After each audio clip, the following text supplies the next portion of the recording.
নমস্কার বন্ধুরা, শিলাফি কুকিং ক্লাসেসকে অনেক অনেক স্বাগত।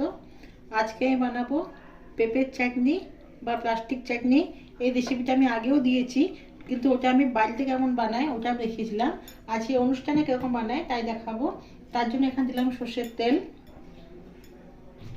দেবো একটা তেজপাতা, একটা শুকনো লঙ্কা, একটা ছোটো এলাচকে ফাটিয়ে দেবো। যেহেতু আমি এখানে একটা পেঁপে 4 ভাগের 1 ভাগ অল্প একটু নিয়ে করছি, তাই জন্য আমি এই মাপে করলাম। আপনারা অবশ্যই পেঁপের মাপ দেখে ফোড়ন বা চিনি যে জিনিসগুলো দেওয়ার কথা দেবেন। এরপর দিয়ে দেবো এটাতে আমি অল্প একটু সর্ষে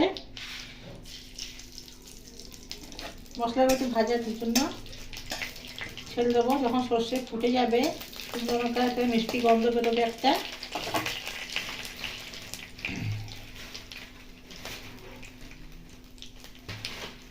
পেঁপেটা সেদ্ধ করে নিলেও পেঁপে কাঁচা গন্ধ চলে যায়, যেটাকে আগে আমি দেখিয়েছি।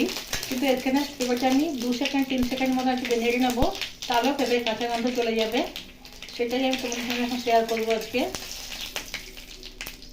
সর্ষে এখানে ফুটে গেছে, দিয়ে দিলাম কেটে পাতলা পাতলা কেটে রাখা পেঁপেগুলি।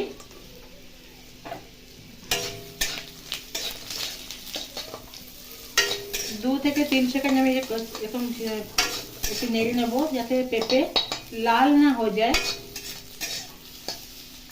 লাল হবে না, খালি একটুখানি পেঁপে কাঁচা গন্ধ যাবে মশলাতে।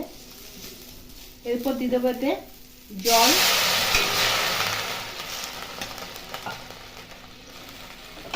আবার একটু দিয়ে দেবো একটু নুন,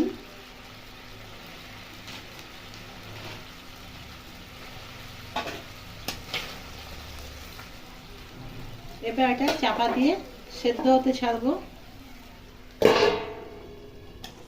পেঁপে এখানে সেদ্ধ হয়ে গেছে, এতে আমি দিয়ে দেবো চিনি,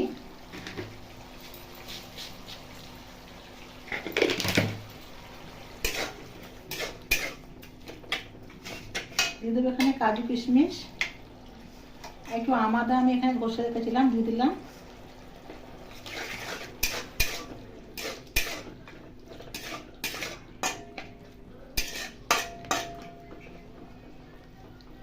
অর্ধেকটা পাতিলেবু এখানে কেটে রেখেছি, দিয়ে দেবো এই রসটা।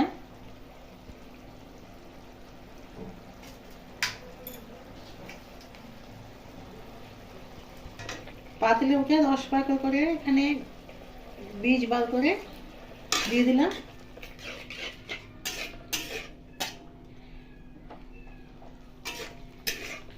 তৈরি হয়ে গেল এখানে প্লাস্টিক চাটনি বা পেঁপের চাটনি। তৈরি হয়ে গেল এখানে আমার প্লাস্টিক চাটনি বা পেঁপের চাটনি।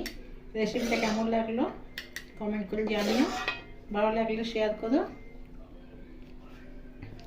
আর আমার চ্যানেলকে সাবস্ক্রাইব করে আমার পাশে থেকো। ভালো থেকো, সুস্থ থেকো। কালকে আবার কোনো অন্য রেসিপির সঙ্গে দেখা হবে। ধন্যবাদ।